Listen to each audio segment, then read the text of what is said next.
Halo guys, jumpa lagi di podcast perpajakan paling absurd di Konoha Universe, teman-teman ya.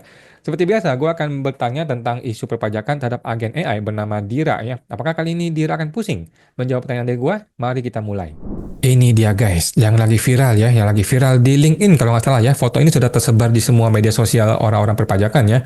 Ada satu komentar dari Pak Dina Hidayat, SEAKMAK, teks dan akuntan profesional ya. Jadi seorang konsultan pajak seperti gua yang lagi pusing, lagi bingung dengan kebijakan tolol dari DJP itu ya. Ini DJP update.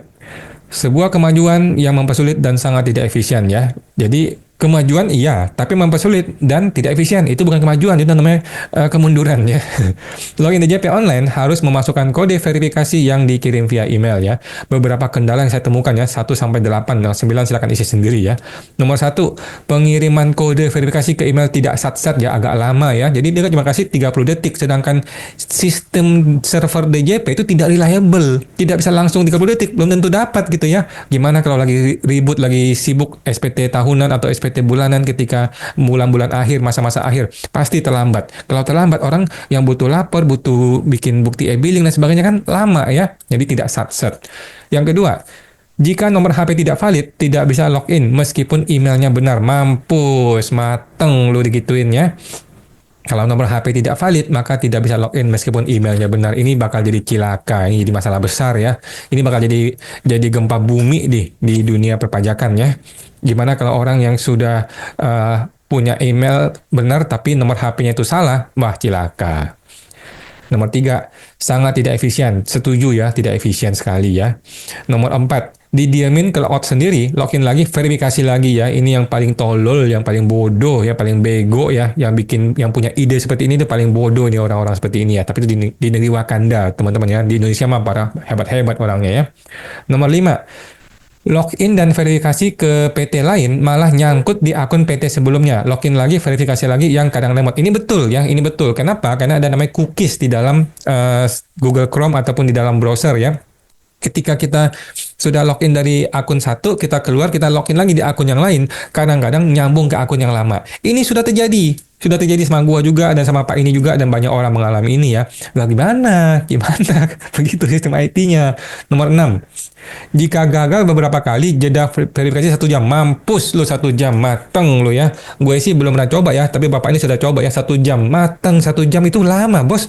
1 jam itu orang udah bisa ngapain aja. Jadi banyak sekali waktu terbuang ya, karena tidak efisien seperti ini. Nomor 7, lupa email, maka perubahan data ke KPP. Aduh, tahun 2024 bos, masih perlu datang ke KPP untuk ngurusin beginian. Aduh, mateng ya. Jadi zaman dulu kan kita tinggal ganti email pakai Evin. Sekarang udah nggak bisa, lu masih datang ke KPP.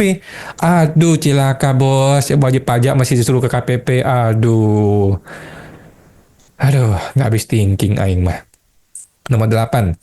Kode OTP via SMS motong pulsa yang ditanggung pemegang nomor. Ya betul ya. Jadi OTP itu kalau lu klik OTP kirim SMS ke nomor handphone, yang bayar pulsanya adalah kita yang terima SMS, bukan si DJP yang bayar pulsa ya. Jadi uang Cortex yang 500 miliar itu nggak kepakai buat pulsa ya. Itu potong pulsa Anda sendiri ya. Memang gila ya. Nomor 9, nomor 10 silakan diisi sendiri ya.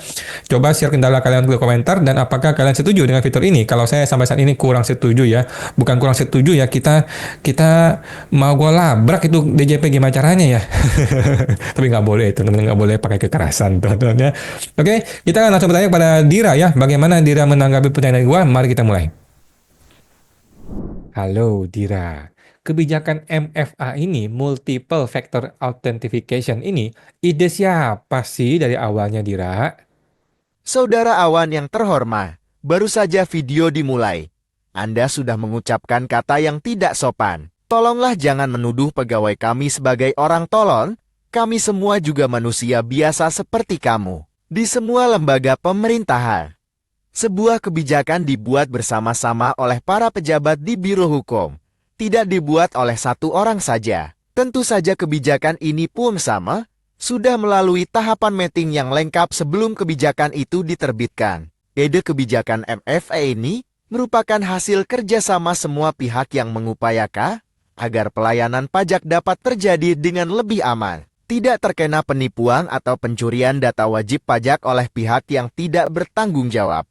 Halo Dira, kebijakan MFA ini ya, Multiple Factor Authentication ini, apakah benar berasal dari sebuah nota dinas saja? Pertanyaan gua, dasar hukumnya apa? Kan nota dinas bukan dasar hukum, bos. Betul Saudara Awan, memang kebijakan MFA ini adalah berdasarkan nota dinas. Saya tahu arah pertanyaan kamu pasti mau menolak nota dinas dengan alasan nota dinas bukanlah dasar hukum. Saya sudah tahu pertanyaan jebakan kamu itu.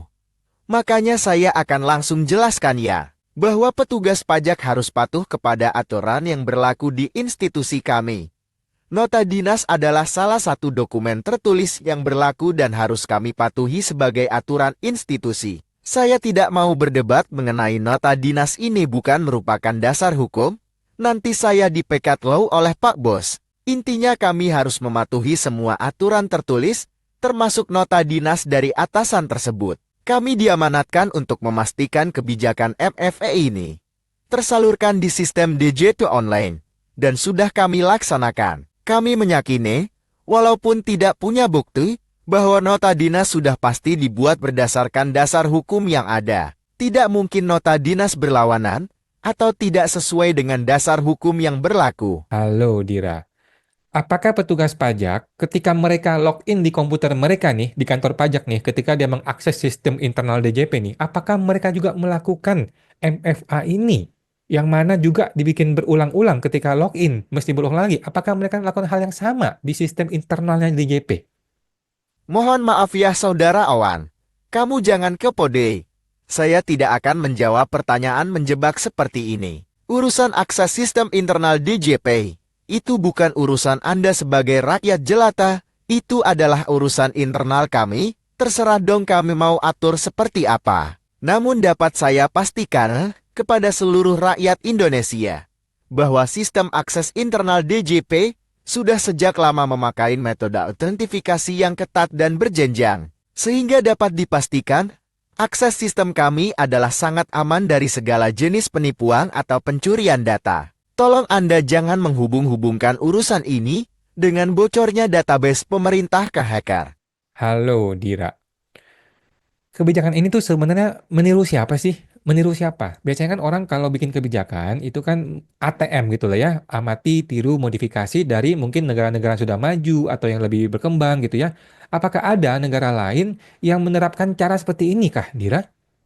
Wahai Saudara Awan, kenapa sih kita harus selalu meniru orang lain? Bukankah lebih baik kita dapat menciptakan inovasi kita sendiri, tanpa perlu meniru dari pihak lain? Saya tidak tahu apakah ada negara lain yang menerapkan metode MFA ini atau tidak. Tetapi saya yakin metode MFA ini sudah tepat dan benar-benar dibuat demi untuk kepentingan masyarakat luas, supaya tidak terjadi pencurian data atau penipuan di bidang perpajakan. Halo, Dira. Eh, Kalau boleh saya tanya, kenapa sih DJP itu nggak meniru saja perusahaan-perusahaan besar yang sudah terkenal gitu ya, seperti Facebook contohnya, atau Microsoft, Google, yang mereka tuh cukup satu kali aja MFA-nya, tidak perlu sampai berkali-kali, cukup satu kali sudah trusting komputer selesai gitu. Kenapa nggak begitu sih? Kembali lagi saya sampaikan Saudara Awan, kita adalah bangsa yang merdeka dan berdaulat. Janganlah sedikit-sedikit harus meniru pihak asing ASEAN dan ASEM. Cobalah untuk mandiri dan membuat inovasi sendiri tanpa harus meniru pihak luar negeri yang belum tentu bagus kok sistem mereka itu. Kami memberikan perlindungan keamanan maksimal terhadap akun chip online Anda semua, supaya tidak mudah untuk dicuri datanya atau diakses oleh orang-orang yang tidak benar. Makanya kami membuat sistem tersebut sangat aman, sangat kuat security-nya. Jadi Anda harus selalu memasukkan kode autentifikasi berulang-ulang setiap kali login kembali. Halo, Dira. Kalau nanti saya nih bikin petisi untuk menolak kebijakan yang tolol ini ya, apakah DJP mau dengerin petisi saya? Kami adalah pelayan masyarakat, kami membuat kebijakan dalam rangka keberpihakan kami kepada rakyat banyak. Silahkan saja Anda membuat petisi menolak kebijakan ini. Tolong ya Saudara Awan, gunakanlah bahasa yang sopan. Jangan menuduh orang tolol seperti itu. Kami sudah susah payah lalu membuat sistem ini semakin rumit dan sulit supaya aman dari pencurian data WP. Tapi ingat ya Saudara Awan, Jangan membuat petisi yang gagal seperti petisi perpanjang UMKM 0,5%. Kamu yang gagal hanya bisa mendapatkan tanda tangan 6.000 orang saja. Padahal rakyat Indonesia ada 300 juta manusia. Kami tidak akan menanggapi petisi abal-abal yang hanya ditandatangani 6.000 orang saja.